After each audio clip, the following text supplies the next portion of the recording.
Second Peter chapter 2. Second Peter chapter 2. Magkaroon po tayo ng salitang pagbasa. Ako muna verse 1, kayo po verse 2. Sabay-sabay tayo pagdating sa verse number 3. Second Peter chapter 2 verses 1 to 3. Second Peter. Hayaan niyo pong basahin ko muna verse 1, palitan, then sabay-sabay sa verse 3. But there were false prophets also among the people, even as there shall be false teachers among you, who privily shall bring in damnable heresies, even denying the Lord that bought them, and bring upon them and themselves swift destruction.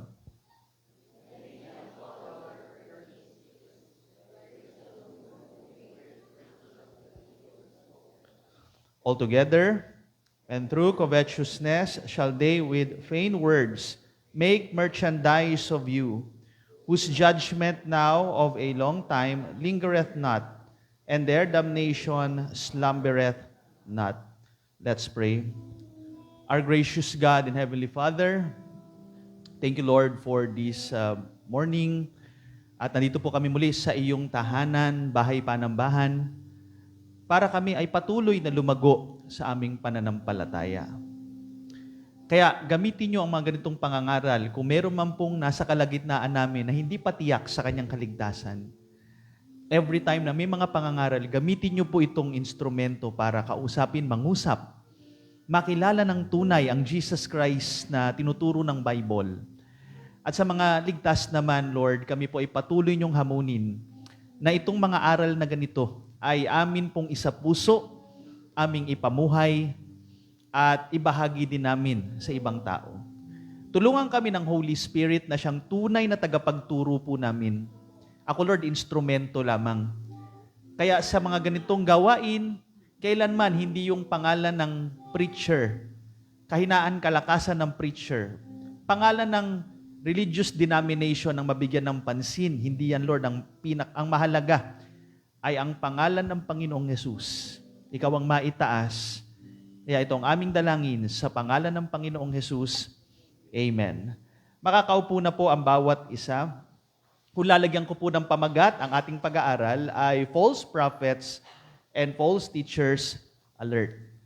Alam niyo mga kaibigan at mga kapatid, mapapansin po natin dito sa 2 Peter, ang pinakapangunahing tema ng aklat na ito ay pagbibigay po ng warning sa mga nagtuturo ng mali. Ibig sabihin po niyan, hindi po lahat ng tuturo from the Bible ay automatically sa Diyos. Tandaan po natin, ang tema natin is about discipleship. Pero gaya nga ng binigyan ko na rin ng pansin noong nakaraang preaching ko, na kahit ang mga false teachers ay nagdi-disciple din. Kaya nga ang pinakamahalagang foundation pagdating sa discipleship ay walang iba kundi yung katotohanan ayon sa salita ng Diyos. In fact, bago po tayo pumunta sa chapter 2, observe nyo po ang nakalagay doon sa chapter 1. Bandang huli po, sabi ng verse 20 sa chapter 1, knowing this first that no prophecy of Scripture is of any private interpretation. For the prophecy came not in old time by the will of man, but holy men of God spake as they were moved by the Holy Ghost. So dito binibigyan ng pansin ni Apostle Peter na ang salita po ng Diyos ay hindi po ito gawa ng tao, hindi po ito galing sa tao, at pati yung interpretation nito hindi po private, hindi pwedeng isa lang ang makakapag-interpret, kaya nga merong tinatawag na golden rule when it comes to Bible interpretation, and that is Scripture interprets Scripture. So ang salita ng Diyos, siya mismong mag-i-interpret ng salita ng Diyos. At para hindi tayo madaya, hindi tayo mahila ng mga nagtuturo ng mali, of course, dapat ang ating paniniwala is ano yung sinasabi ng Scripture, hindi lang sa isang verse, kundi yung kabuuan na tinuturo po neto. Kaya nga, makikita natin dito ang kahalagahan na may kumpara natin, huwag tayo magbibigay ng conclusion na basa lang natin sa isang talata, automatically yun na kagad. Hindi po, kaya nga, kailangan tignan natin yung kabuuan ng Bible. Tandaan nyo po, ang mga kulto ay gumagamit din ng mga verses, pero yun nga, sila lang ang nakakapag-interpret nun, sila lang ang nakakaalam ng interpretation.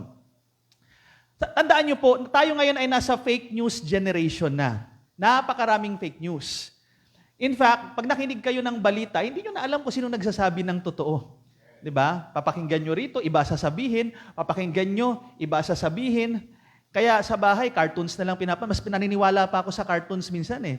No? Doon sa mga pinapanood ng anak ko, mas naniniwala pa ako doon kaysa minsan pinapakinggan ko yung news. Kasi hindi mo na alam kung sino nagsasabi ng totoo. In fact, kahit nga tignan nyo yung mga profile pic na mga ka-Facebook nyo, hindi nyo rin alam kung totoo talagang yun ang itsura nila. Kaya nga, di ba, merong isang vlogger, nakalimutan ko kung saang bansa, ang daming nag-follow sa kanya kasi ang ganda ng video, ang ganda niya sa video, ang ganda ng mga pictures niya. Maraming nag-follow sa kanya. Yun pala, nalaman nila, lalaki pala yun. No? Ang ganda ng pagkaka-edit. So, hindi mo na alam kung ano yung totoo. Kaya nga, kahit yung mga teachers, di ba, yung mga, kumbaga, pag may project, ang nakaka-challenge sa mga teachers ngayon, hindi nyo rin alam kung yung project ba yan, gawa talaga ng estudyante ninyo o gawa ng AI.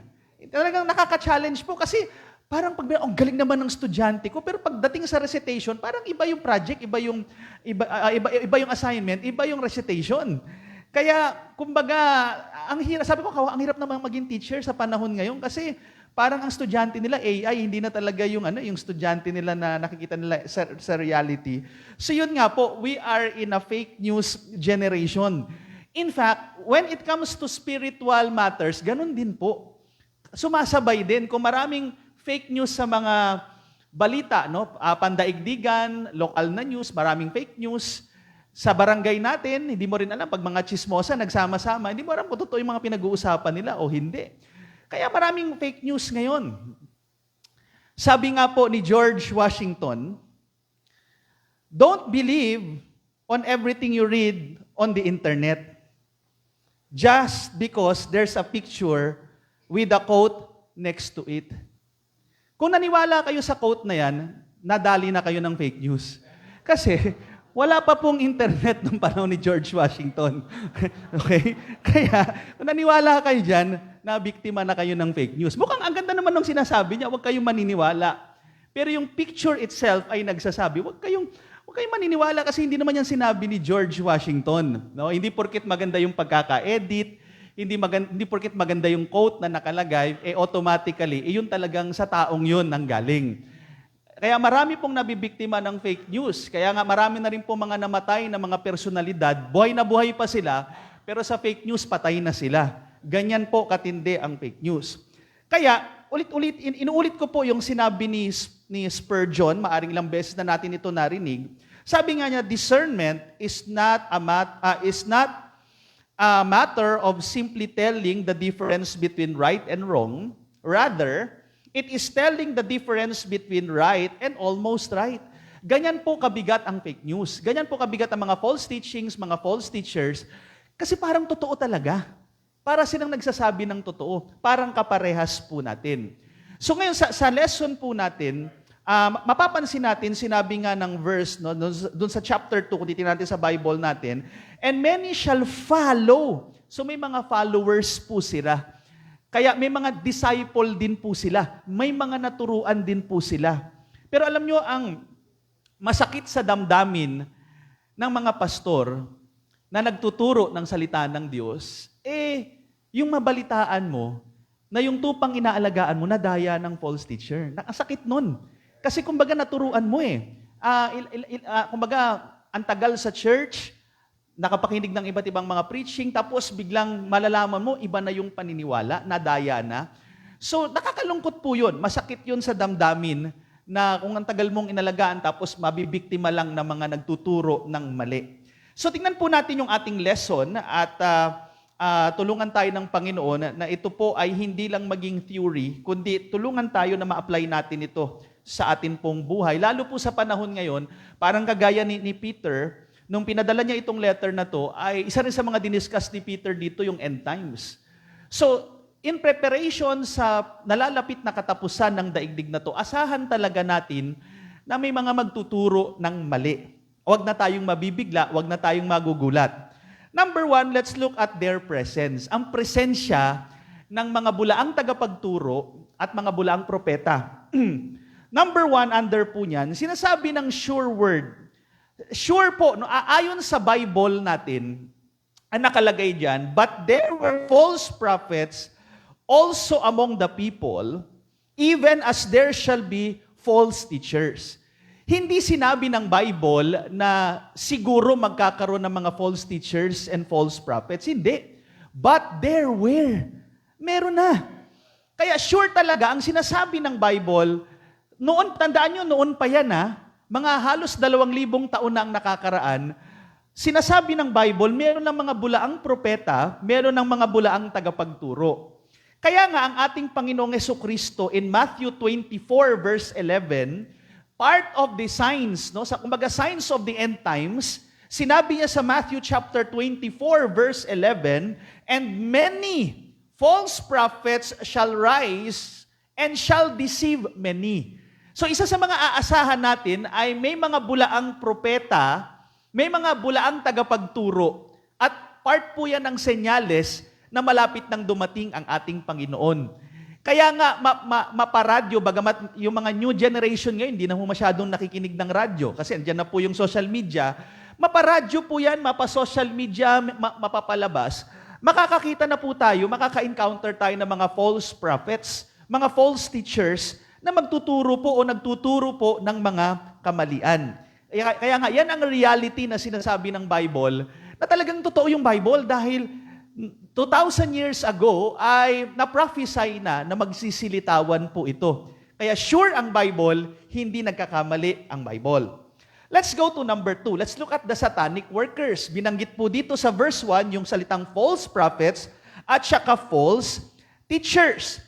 Alam nyo mga kaibigan at mga kapatid, pag sinabi nating false prophets, ang konting pagkakaiba niyan sa false teachers, ang mga false prophets, ito yung direktang kinausap. Ito yung mga nagpasimuno ng isang paniniwala. Kaya nga parang yung mga propeta ng Biblia, di ba, kinausap sila ng Diyos, binigay sa kanila yung salita ng Diyos. So ganyan po yung mga propeta, kumbaga sila ay directly kinausap ng Diyos. Ganon din po ang mga false prophets, meron din kumausap sa kanila. At obviously, hindi po ang Diyos ang kumausap sa kanila. Meron po tayong kaaway na si Satanas.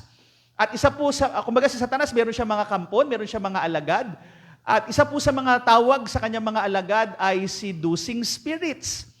Ito po ay aakitin nila ang mga tao, particularly ang mga false prophets, para sila po ay maengganyo sa mga maling paniniwala. Kaya nga po, maraming mga world religion ang naitayo. Kahit pag-aralan nyo po yung mga iba-ibang religion po na yan, maraming mga naitayong relihiyon dahil yung kanilang pinaka-founder, yung pinaka-propeta nung samahan po na yan, ay may kumausap na isang spiritual being na obviously yung ano na yan, kumbaga yung kumausap na spiritual being is hindi po nagsabing diablo siya. Hindi siya nagsabing demonyo. Kagaya halimbawa, kung kayo ay familiar sa Islamic religion, di ba? Testimony ng kanilang propeta na may kumausap sa kanyang angel. At yun nga, nagbigay sa kanya ng bagong revelation. Then, kahit naman yung Mormonism, di ba? Kung familiar kayo sa Mormonism, si Joseph Smith ay naitayo niya rin yung kanyang Mormonism na religion kasi may kumausap din sa kanya. Meron nga dumadalaw sa kanyang anghel na ang tawag niya doon ay si Moroni. And yun yung nagbigay sa kanya ng guidance at itinuro sa kanya kung saan nakatago yung mga nawawalang aklat daw yun nga yung sa Book of Mormon at yung mga iba pa niyang mga aklat na ginagamit. So dito po mayroong mga kumbaga makikita natin yung mga workers na ginagamit ni Satan. At anong sabi po ng Bible pa rin? Sabi ng Matthew chapter 7, sabi ng ating Panginoong Yesus, beware of false prophets. Very interesting kasi pagdating sa mga false prophets, sa mga false teachers, pag si Jesus Christ ginagamit niya yung word na beware, hindi po ito yung beware yung word na ginagamit yan, hindi yan yung beware na ginagamit natin, oy mag-ingat ka, matatapon yung sopas, hindi ganun. Usually, ginagamit yung word na beware, dyan sa mga ganyang talata, ito yung mataas na uri ng salita pagdating sa Griego, na ang ibig sabihin yan, yung parang mahuhulog sa bangin yung tao. Ganun yung beware na ginagamit. Ingat, mahulog ka sa bangin. Okay, uy, ingat, mahulog ka, mga ganun. Ganyan yung kabigat yung warning na ginagamit ng Bible pagdating sa mga bulaang propeta. Kaya nga, mga kaibigan at mga kapatid, taliwas po sa nangyayari sa ngayon, maraming mga churches today, ang hindi masyadong big deal sa kanila pag doctrinal issue. Hindi big deal. Kumbaga, sige, okay lang, magsama tayo, fellowship tayo, pero baliktad ang Bible. Kasi ang Bible, pinag-iingat tayo, pinagbabantay tayo na wag tayong makikisama sa mga ganyan. Kaya nga, beware. Talagang sobrang ingat. Ano sabi diyan? Ito pa, which come to you in sheep's clothing. Alam niyo mga kaibigan at mga kapatid, napaka-clear ng scripture. Pagdating sa mga bulaang propeta, hindi sila mukhang demonyo. No? Hindi po lilitaw ang mga false prophet, ang mga false teachers, mga Brad, kami nga pala ay from the Church of Satan. Atin kayo sa aming youth camp. Church of Satan Youth Camp. Pabira, sa pangalan pa lang sigurado hindi ka sasama. 'Di ba? Church of Satan Youth Camp. No, baka impyerno punta natin. 'Di ba? Hindi ka sasama. Pero kung halimbawa niya, oy Brad, meron tayong doon, may kainan tayo. Pagkainan, madaling madala, 'di ba? May libreng pagkain, no? Pag-uusapan natin Bible. Wow! 'Di ba? Parang ang dating nasa katotohanan din. Yun nga po Yung sinasabi ng Bible na sheep's clothing, kumbaga darating sila nasa anyong tupa, pero sabi diyan, but inwardly, yung loob, they are ravening wolves. Kaya hindi natin basta-basta makikilala. Para bagang mga tupa din sila. Para bagang nasa katotohanan din sila. Ganyan po kadelikado ang mga false prophets and false teachers. By the way, ang mga false teachers, ito yung mga tauhan ng mga false prophets. Kumbaga, maraming mga religion yan, patay na yung founder nila, pero yung kanilang mga tagapagturo, nandiyan pa rin. Kalat pa din.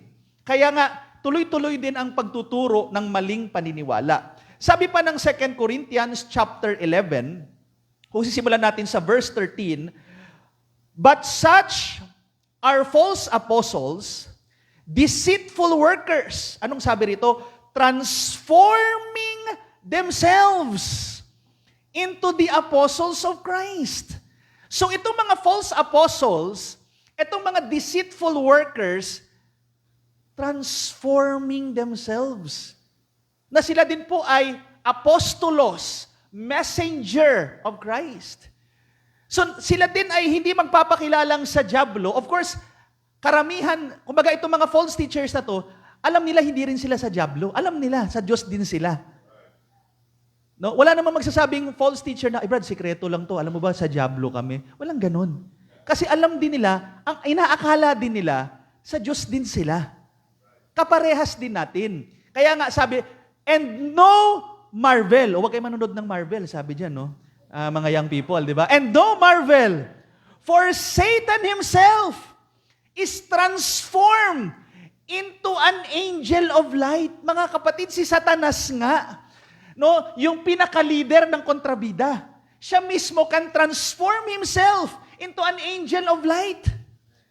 Kaya nga yung mga pinapanood natin ng mga pelikula na ang pangit ni Satanas, na kagaya nung kami nung kabataan pa, no, si Satanas, ang mga, itsura niyan, Romy Diaz, Paquito Diaz, hindi ganon ang kaaway. Angel of light, talagang napakaganda. At kung titignan pa natin sa Ezekiel 28, kung paano dinescribe si Lucifer bilang anointed cherub, napakaganda ng itsura niya.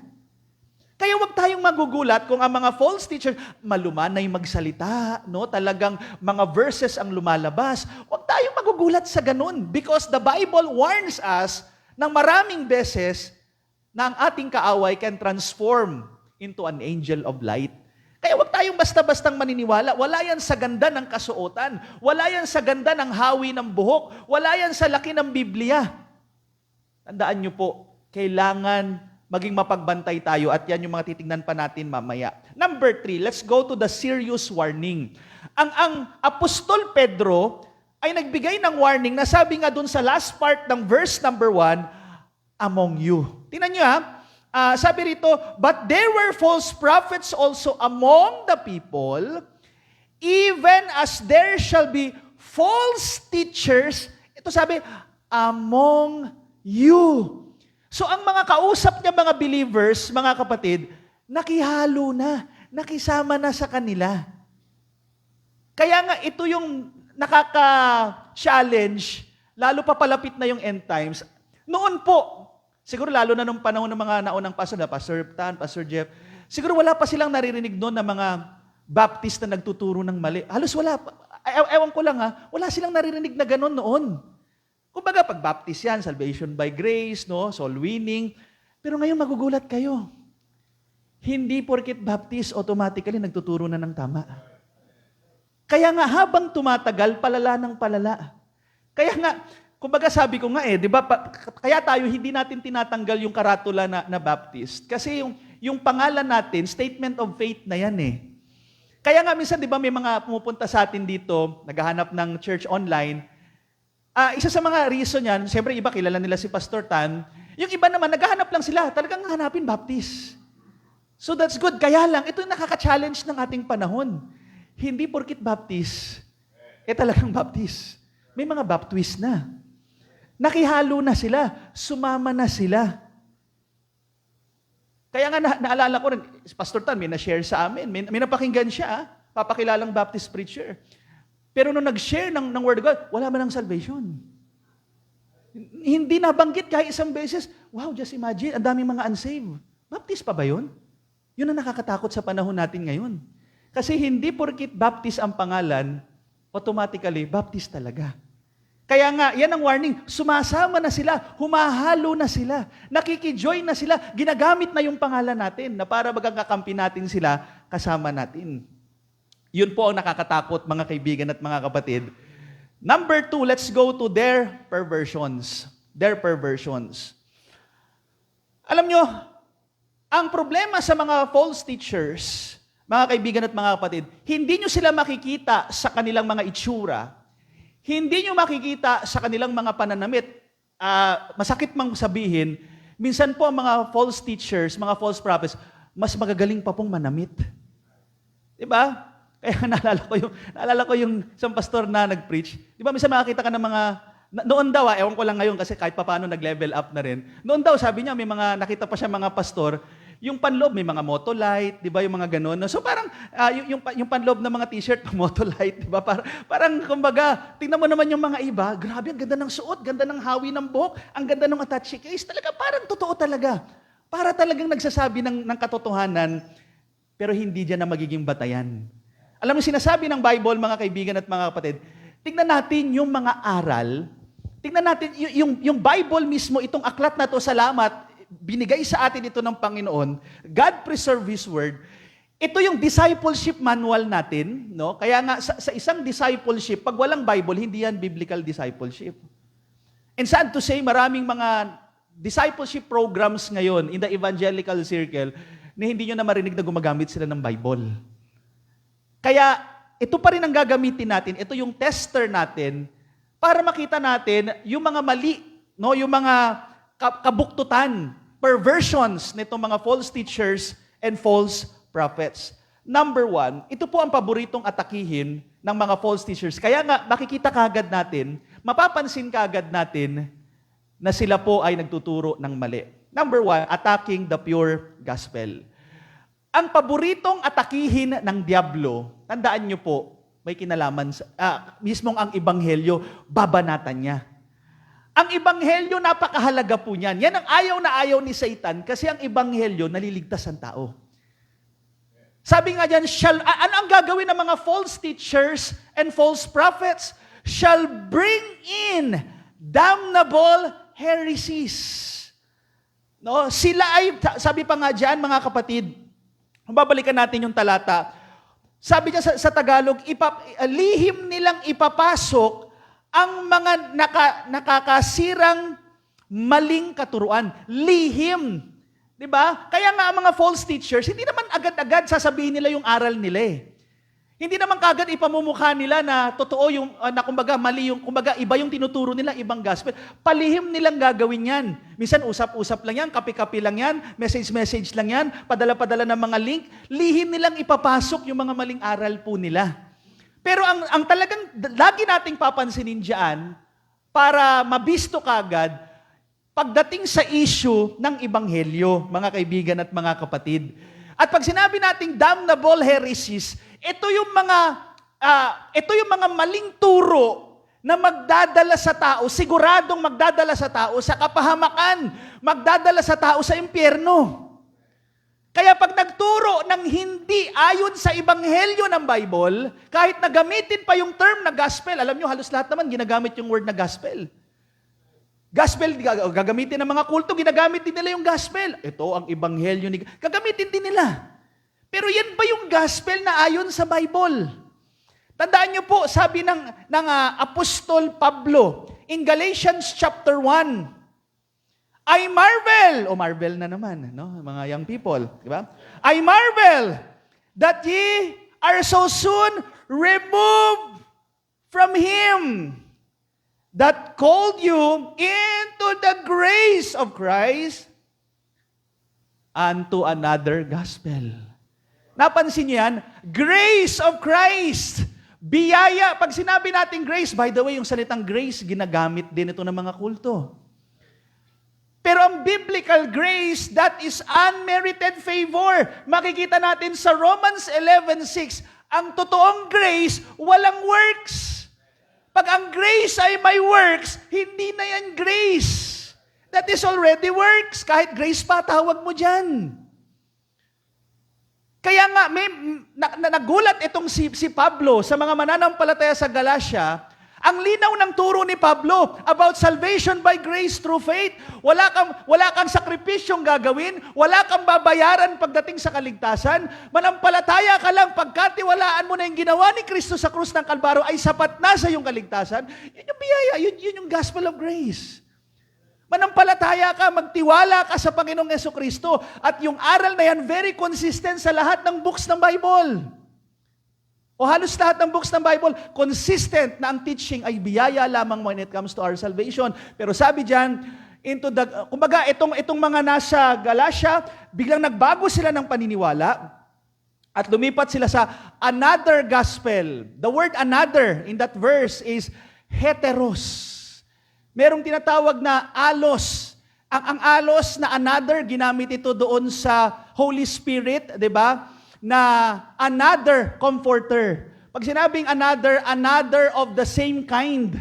Pero yung word na another dyan, heteros gospel. Heteros means another of a different kind. Hindi talaga parehas, magkaiba talaga. Kaya dito, ito yung binibigay na warning, ang pinakaunang sakutan para makita mo kung totoo yung pananampalataya na yan. Tingnan mo yung gospel. Ano yung teaching nila ng gospel? Which is not another, but there be some that trouble you and would pervert the gospel of Christ. They pervert the gospel of Christ. Verse 8, but though we, sinabang pa ni Pablo yung sarili niya, we, kasama siya. But though we or an angel from heaven, ito sukatan, preach any other gospel unto you, than that which we have preached unto you, let him be accursed. Sumpain. As we said before, so say I now again, if any man preach any other gospel unto you, than that which ye have received, let him be accursed. Alam nyo, ang ganda nung sinabi ni Pablo dito, na dinamay pa niya sarili niya. No, kasi minsan, ang tao, minsan sa dulo ng bahagi, minsan may mga pagkakataon na nawawala tayo minsan sa hulog eh. 'Di ba? So sinabi ni Pablo, kung halimbawang dumating si Pablo na biglang nag-iba yung ano niya, huwag niyo akong paniwalaan. 'Di ba? So kung halimbawa nakarinig kayo ng isang preacher, noon nagtuturo siya ng salvation by grace, tapos biglang later on nagsabi na may kahalong works, huwag niyong paniniwalaan. Babalik tayo dun sa grace. Kasi yun yung tama. Yun yung nasa Bible. Kaya nga dito, mga kapatid, kahit sa discipleship, may mga nagpa-follow up sa atin, pero kahit yung nagpa-follow up sa atin, we have to test yung taong yan kung sumasang-ayon ba sa Bible. Kasi ang mga magdi-disciple, kahit kami mga pastors, hindi kami infallible, hindi kami inerrant.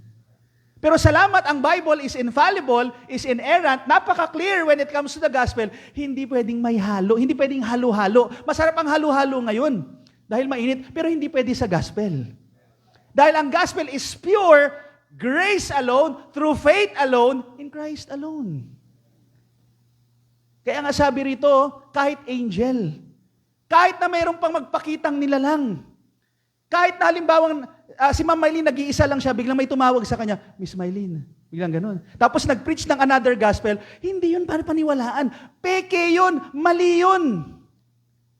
Kaya nga, kahit may lumitaw pa, halimbawa, may lumitaw from another planet, at sinabi ng alien na to from another planet, huwag niyong paniwalaan si Jesus. Huwag niyong paniwalaan yung gospel. Ibig sabihin yan, peke yan, sa dyablo yan. Because ang sukatan ng katotohanan, nakasentro ito dun sa Ebanghelyo. At pag hindi mo tinanggap ang Ebanghelyo ni Kristo, ang nag-aantay sa'yo yung damnable, heresy. Yung nag-aantay sa'yo yung kapahamakan dun sa impyerno. Kaya kinakailangan. Kaya nga itong ayaw na ayaw ni Satanas. Kasi once na ang tao, tinanggap niya ang Ebanghelyo ni Kristo, hindi niya na maaagaw yung taong yun. Kaya gagawa siya ng lahat ng paraan. Dadayain niya, manloloko siya. Para ang tao ay tanggihan ang Ebanghelyo, ang purong Ebanghelyo. Hindi lang yan. Number 2, attacking the person of the gospel. Sino ang pinaka-sentro ng Ebanghelyo? Of course, si Kristo. Pansinin niyo nakalagay sa talata. Di ba ang pinag-uusapan?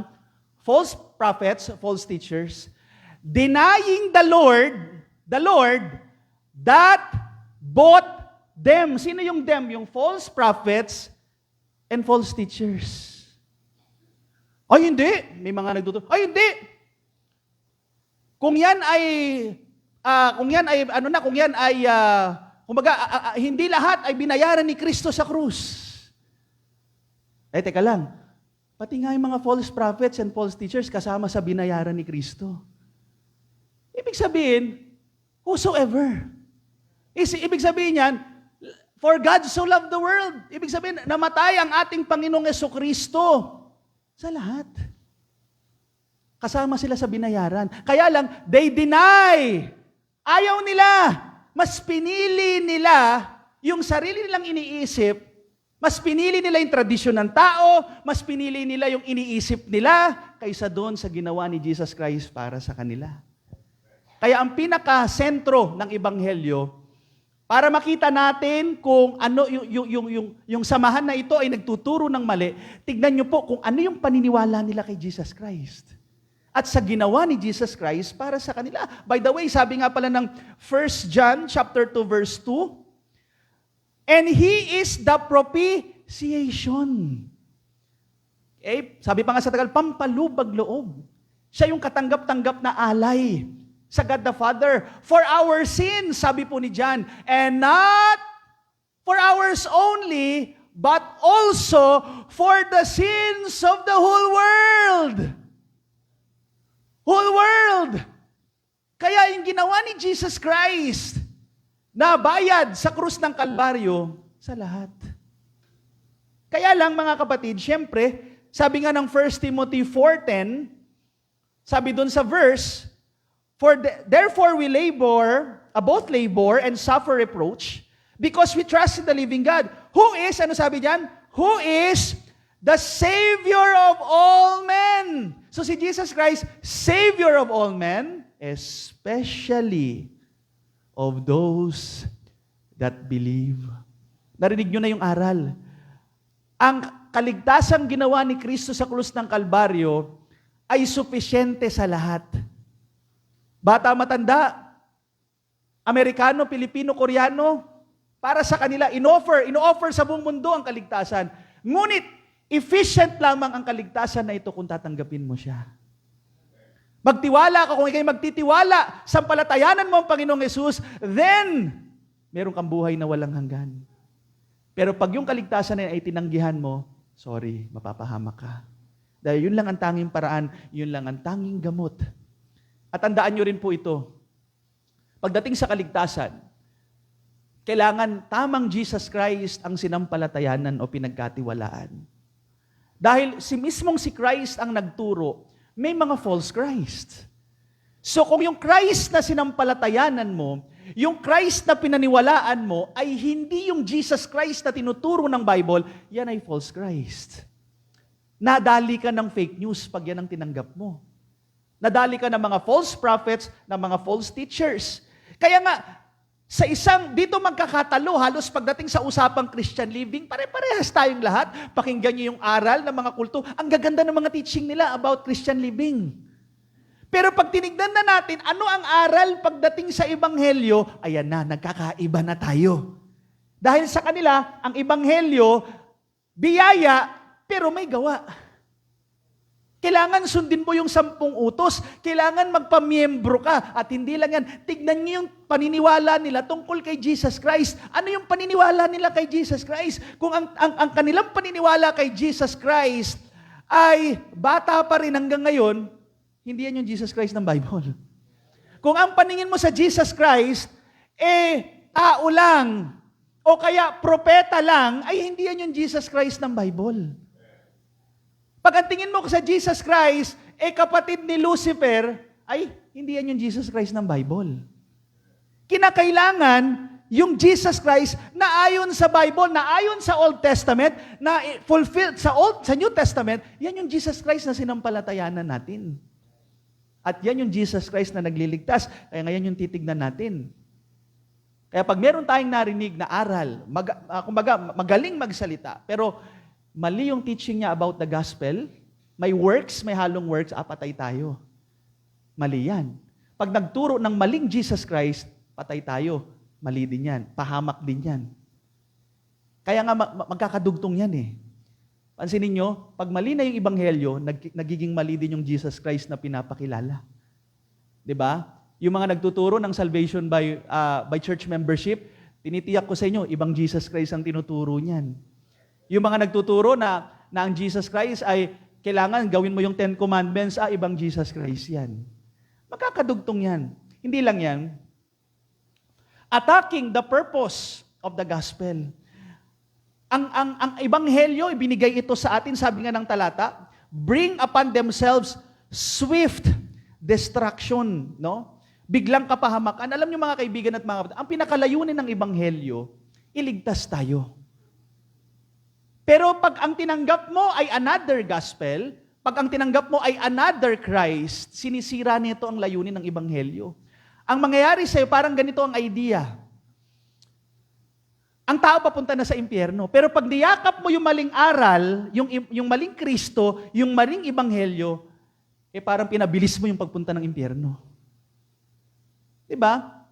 Isipin nyo na lang kung halimbawa yung tao, may taning na sa buhay, tapos binigyan nyo pa ng lason, ganun ang idea ng mga false teachers. Kaya nga makikita natin mga kaibigan at mga kapatid, ang layunin po ng ating Panginoong Jesucristo, sabi nga ng John 3:36, He that believeth on the Son, napakalinaw po ng talata, hindi nyo kinakailangan maging scholar para maintindihan yan. He that believeth on the Son, plus church membership, plus good works, ay wala pala dyan sa verse. Ang nakalagay dyan, believeth. Manampalataya, magtiwala ka sa Son, kay Jesus Christ. Ano sabi ng Bible? Hath everlasting life. Hindi sinabi ng Bible na siguro, maybe, you will have eternal life. Walang ganun. Kaya kita niyo yan yung mga naniniwala sa Ebanghelyo, maling Ebanghelyo, at naniniwala sa maling Kristo, walang assurance of salvation.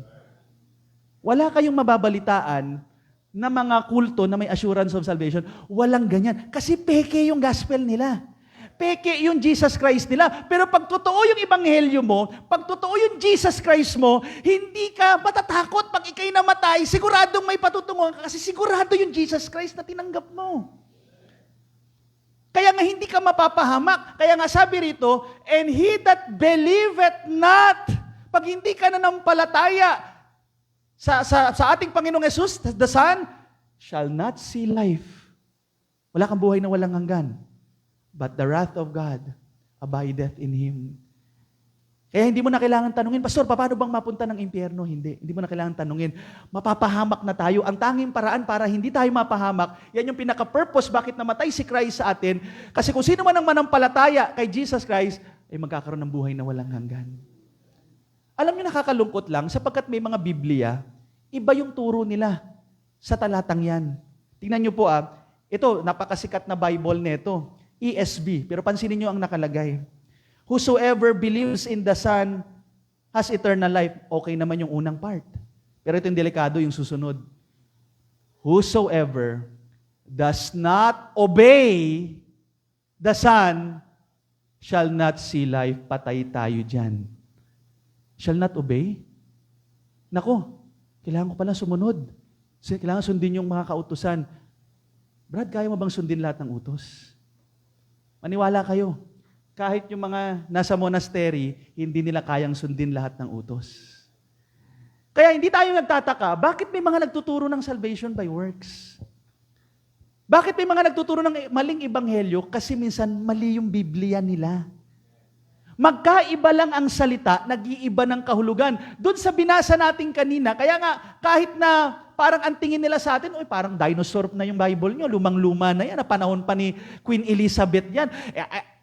Kumbaga, it doesn't matter. Ang mahalaga, totoo yung sinasabi ng Bible ko. Kaysa naman ang ganda ng Bible mo, para ka nagbabasa lang ng Twitter, pero mali naman yung doktrina, mapapahamak ka dyan.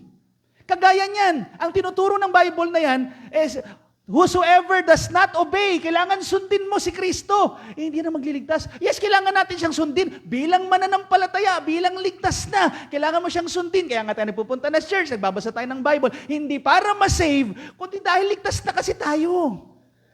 Pero kung ang basis mo para mapunta ka sa langit, pagsunod, patay tayo dyan. Walang makakapasok sa langit hanggang ngayon. Kaya sinisira po yung pinaka-purpose ng Ebanghelyo. Mga kapatid. Pang-apat, attacking the product of the gospel. Alam niyo mga kapatid, hindi nakakapagligtas ang gawa, pero salamat sa biyaya at awa ng Panginoon, pag tayo ay naligtas, isa sa mga ginagawa ng Holy Spirit sa atin, binabago tayo. Tingnan niyo po nakalagay dito.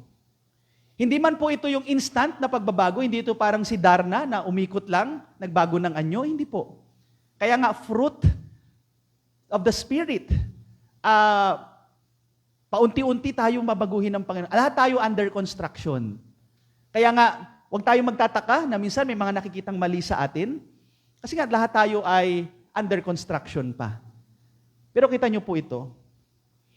And many shall follow itong mga false prophets, false teachers. Many follow their pernicious ways, by reason of whom the way of truth shall be evil spoken of. Kaya nga sa kanila, mga kaibigan at mga kapatid, sabi nga rito sa Tagalog, marami ang susunod sa kanilang mga gawang nakakawasak dahil sa kanilang pagsasalitaan ng masama ang daan ng katotohanan. So makikita natin mga kaibigan at mga kapatid, imbis na ang mga tao makita nila na mapapabuti. Kumbaga ito yung resulta ng Ebanghelyo, mapapabuti ang tao, kabaliktaran ng false prophet.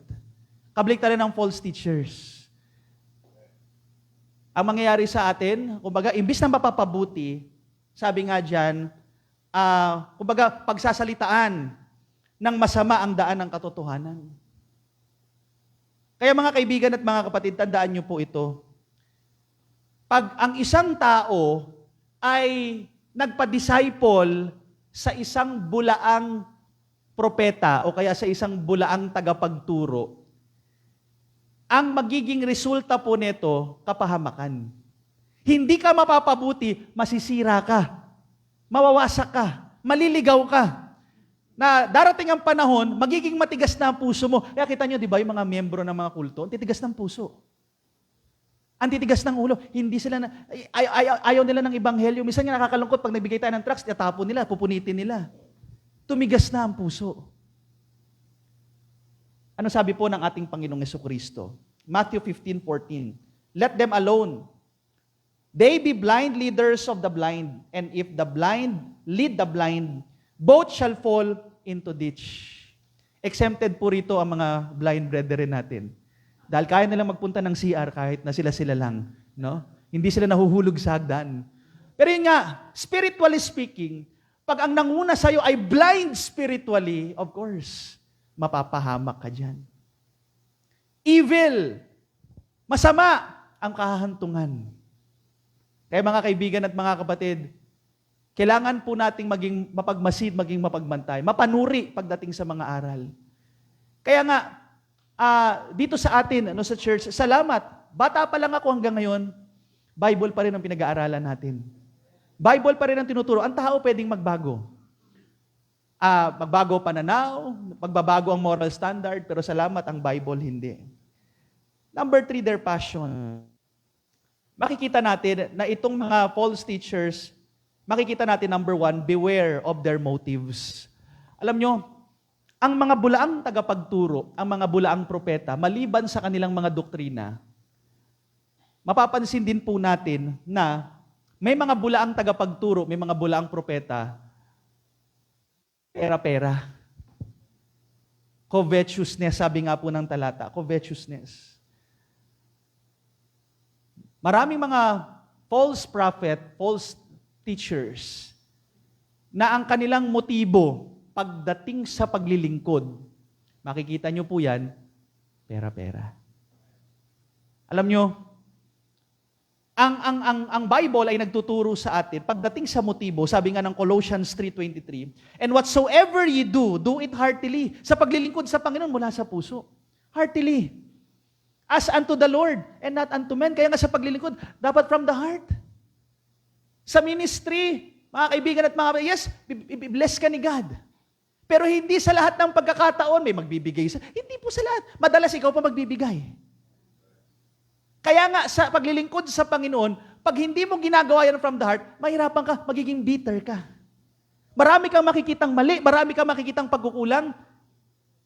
Pero pag gagawin mo yan from the heart, tuloy-tuloy lang ang paglilingkod sa Panginoon. Pero alam niyo mga false teachers, mga false prophets, 1 Timothy chapter 6 verse 10, for the love of money is the root of all evil, which while some coveted after, they have erred from the truth. Pera-pera. Kaya nga bakit mabenta ang prosperity gospel? Kasi ang prosperity gospel, it's all about money. Ang purong gospel, walang pera. Pero ang mga prosperity gospel, ang basis nila, pera. O, pag ikay mananampalataya, dapat mayaman ka. Oh, ba't wala ka pang kotse? Wala ka yatang pananampalataya. Sino nasabi sa'yo? Si Kristo nga, nung gumamit ng donkey, nakahiram pa eh. Wala nga siyang sarili. Oh, tagal-tagal mo nang mananampalataya. Yan pa lang ang bahay mo, barong-barong. Ay, wala ka yatang pananampalataya. Yan ang prosperity gospel. Pero pera-pera yan.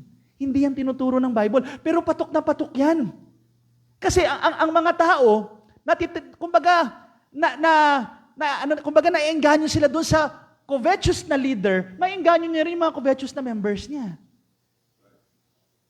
Kaya nga 'di ba, ang sarap ituro ng mga ng mga baliktarin, ang payong, no? Uulan ng pera, bukas yayaman ka na, magbigay ka ng tithes and offering, bukas dodoblehin yan, titriplehin. Alam niyo mga kapatid, nagtuturo tayo na magbigay, mag-tithes, pero hindi namin ginagaranti na pag nagbigay ka ng tithes na 1,000 pesos, magkakaroon ka ng 2,000 bukas. Walang ganung teaching ang Bible. Kaya tayo nagta-tithes and offering, yung tinuro ni Brother Fernandito, gagawin natin yan, hindi dahil nag-iisip tayo na bibigyan tayo ng Lord ng pera, kundi ginagawa natin yan for the glory of God. Nothing more, nothing less. Ganun lang po yan. Kung i-bless ka ni God, hindi man sa material, maaring sa physical, amen. Bibigyan ka ni God na maraming mga kaibigan, amen. Pero wag nating gagamitin ang gawain ng Panginoon na pera-pera. Kasi pag ang tingin mo sa ministry, pera-pera lang, maniwala ka, hindi ka tatagal. Okay? O kaya, gagawin mong negosyo ang gawain ng Panginoon kung pera-pera ang tingin mo, gawain niya ng mga bulaang propeta, gawain niya ng mga bulaang tagapagturo. At hindi lang yan, beware of their mouths, vain words, sabi po ng talata. Alam niyo, ang mga bulaang propeta, sila ay may mga gawa-gawang mga salita. Hindi totoo. Imbento, kaya lang kapanipaniwala. Diba? Kagaya niya, yung nabanggit ko kanina, pag sinabi ng mga ilang false teachers na, ano kayo, no? Kumbaga, pag kayo ay nagbigay sa ganito, next month, may kotse na kayo. Siyempre, sino ba naman di magbibigay ng ganon? Diba? O meron kang gustong babae, itapat mo lang sa langit yung larawan ng babaeng yan, yung larawan ng lalaki na yan, at ibibigay sa iyo yan ng Panginoon. Magbayad ka muna. Ang gagaling ng salita ng mga false teachers. Okay? Minsan nga, ang mga false teachers, mga false prophets, mas magagaling pa sa amin magsalita. Ang gagaling, grabe. Kaya nga makikita nyo, di ba? Ang mga false prophets, mga false teachers, may mga miyembro na businessman, bilyonaryo, may mga doktor, may mga militar. Grabe, ang gagaling kasi magsalita. Kaya lang, panloloko yun, pandaraya. At maraming nadadaya. Ganun ang warning kay Timothy ni Pablo. Preach the word. Be instant in season, out of season, reprove, rebuke, exhort, with all long suffering and doctrine. Itong prophecy. For the time will come when they, ang mga tao, will not endure sound doctrine. Aayawan na ng tao ang sound doctrine. But after their own lust, shall they heap to themselves teachers, having itching ears. Yung mga nangangating tenga nila, maghahanap sila ng mga gusto nilang teacher. And they shall turn away their ears from the truth, and shall be turned unto fables. Mga hindi totoong mga aral, mga myth. At yan ang gusto ng mga tao. Yung ninoloko sila, yung binobola sila. Ayaw nila ng mga preach the word. Ayaw nila ng mga biblical na mga teachings. Kaya nga sa mga Bible-believing churches na kagaya natin, umuunti tayo. Even in the United States of America, meron akong kausap na pastor doon sa youth camp. Meron siyang naatinan ng mga na-conference na share niya sa amin. Mga batang pastor, mga American pastors, may nag-testimony na iyak. Bakit? Kasi itong mga nagsimula ng gawain in the US, talagang konti ng konti na lang. Kasi ang mga tao ayaw na ng mga biblical preaching. Ang gusto yung masaya, yung mga kikilitiin ka, yung mga matatawa ka sa mga jokes, yun ang gusto. Hindi naman masama mag-joke, pero pag yan ang primary na putahe, ay wala. Sahog lang yan. Hindi yan ang pinaka-main dish pagdating sa pangangaral ng salita ng Diyos. It's the Word of God pa din.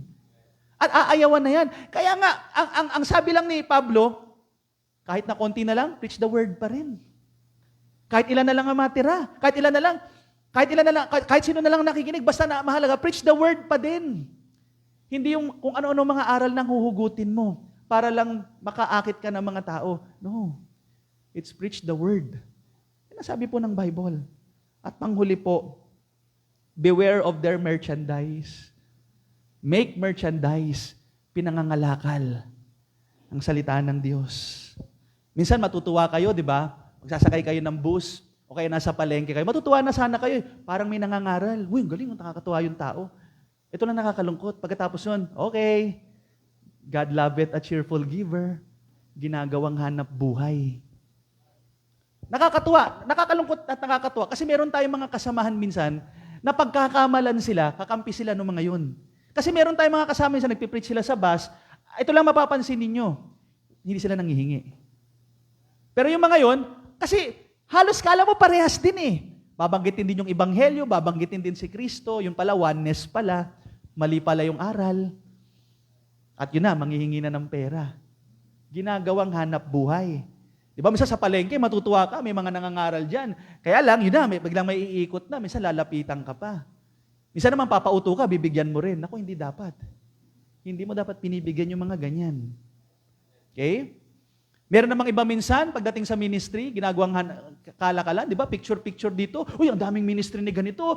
Lahat ng pinupuntahan palang church, dinideclare niya, sa kanya pala lahat yun. Ginawang hanap buhay, ginawang pangangalakal. Ba? Kaya nga, sa panahon ng Reformation, talaga nag-react si Martin Luther. Tingnan niyo po yung sinabi ni John Tetzel.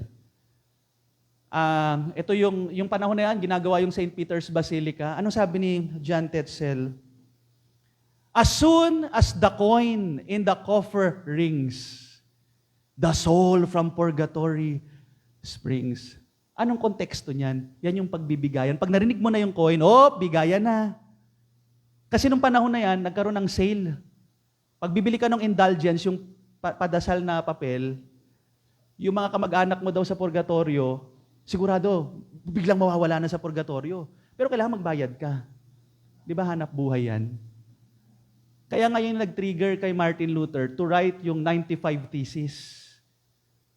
Naglagay siya ng kanyang komentaryo doon at nire-refute niya yung mga ganyang katuruan.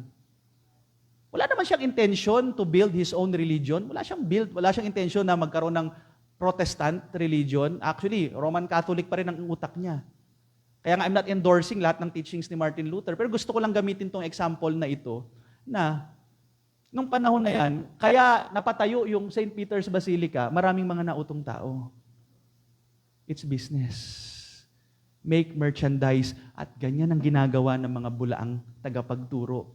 Bulaang propeta, ginagawang hanap buhay ang Diyos, ang relihiyon. Kaya mga kaibigan at mga kapatid, tandaan niyo po, sa ating pagtatapos, una, kung nandito ka sa church na to, pwede mong i-test, totoo ba talaga yung teachings ng Faith Baptist Church? Test nyo from the Bible. I challenge you, i-test nyo. Nasa Bible ba yung teaching ng Faith Baptist Church? At kung napansin nyo, o nga, nasa Bible naman. So, kung nasa Bible ang teachings namin, welcome kayo rito para mag-grow kayo sa inyong faith. Ang church namin hindi nakakapagligtas. Ilang beses na narinig yan, paulit-ulit. Pero alam niyo, ang blessing din sa Faith Baptist Church. Hindi nga nakakapagligtas ang Faith Baptist Church, pero tinuturo ng Faith Baptist Church ang totoong tagapagligtas.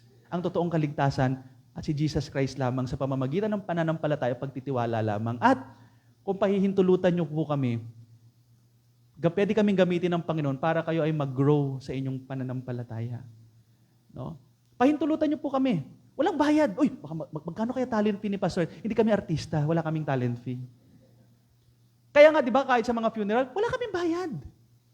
Minsan blessing, may mga may nagbibigay. Pero hindi po, walang obligasyon na magbigay, ang talent fee ni Pastor, talagang 300 per hour. Walang ganun. Walang ganun. Kasi ang ebanghelyo, that's free. Kung may nagbigay, salamat. Pag wala, salamat pa rin. The fact na nakakapag-preach kami ng ebanghelyo, pribilehiyo yan sa amin.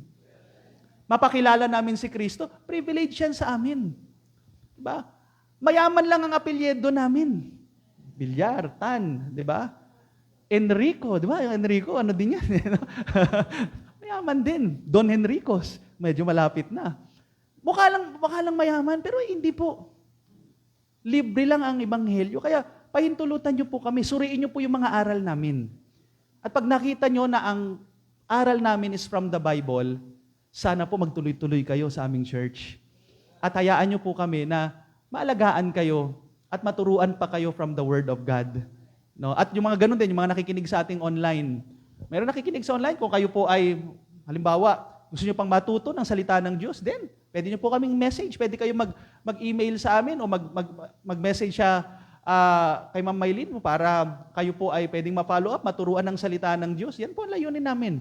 Kaya nga nagkakaroon tayo ng emphasis about discipleship. Hindi lang siya hanggang tema lang, kundi sana magtuloy-tuloy sa biyaya at awa ng Panginoon. So, tapusin ko lang po ang ating lesson dito. Let's pray. Our gracious God and Heavenly Father, thank you for this morning. Lord, sabi po ng iyong salita, go ye therefore and teach all nations, baptizing them in the name of the Father and of the Son and of the Holy Ghost. Lord, as we go to different places, makaka-encounter kami ng mga iba-ibang teachings at napakaraming mga false teachers and false prophets. Masakit sa damdamin na itong mga taong naloko, pag hindi sila magtiwala sa tunay na Jesus Christ, hindi sila maliligtas. Kaya Panginoon, kami po nawa ay inyong gisingin, pukawin. Meron kaming mga kapitbahay. May mga kaklase po ang mga estudyante namin dito. May mga ka-Facebook po kami na sila ay bulag sa katotohanan. Sila ay biktima ng mga maling aral, mga maling tagapagturo. Pero ang kagandahan sa Bible, ang Diyos ay nagbibigay ng liwanag. Pwede silang mamulat sa katotohanan basta kami ay magpagamit lamang sa iyo, Panginoon. Nawa po, kami ay bigyan nyo ng lakas ng loob para maibahagi ang ebanghelyo ng Panginoong Hesus sa mga paligid po namin na punong-puno ng mga unsaved, unbelievers. Pero syempre, hindi naman pwedeng hanggang doon lang. Pwede rin silang maligtas. Dahil ang Diyos ng Bible ay namatay para sa lahat, ang Panginoong Yesus. Kaya Panginoon, kami po, please, Lord, gamitin niyo po kami. At ang mga kapatiran sa Faith Baptist Church ay maging bukas ang puso na magpagamit. Sana po ang theme namin, hindi lang ito hanggang ngayong month of May, bagkus magtuloy-tuloy ito. Salamat sa effort ni Pastor Tan, Pastor Val, at mga iba pa pong mga kapatiran namin. Walang sawang nagtuturo, walang sawang nagbabahagi ng iyong mga salita. Kaya sana, Panginoon, marami pa pong mahamon sa amin na hindi kami hanggang dito lang sa loob ng 4 na sulok. Lumabas kami, magbahagi kami, magdisipulo kami, magturo kami ng iyong mga salita.